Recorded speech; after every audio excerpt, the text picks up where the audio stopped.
simachu onnee koo akka urjii halkanii ibsaa jireenya si jaalachuu kiyyaa jiraacha sitti himaa yaa guuta koo yaa bareedaa namaa jaalalli kee ana weerara mi'aawaa kee akka dammaa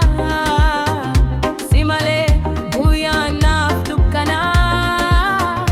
halkan hin bari'u didee natti timaa onnee koo siif kenneera jaalala kee keessatti kuuseera onnee koo siif kenneera Hamma dhumaa sitti maxxaneera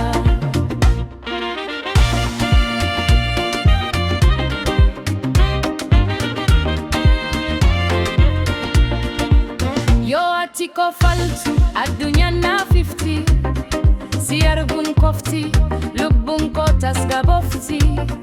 jireenyi koo nagaa argatti harkaan wal qabanne faana kee yoo deemu si malee jireenyi hiika naaf hin qabu.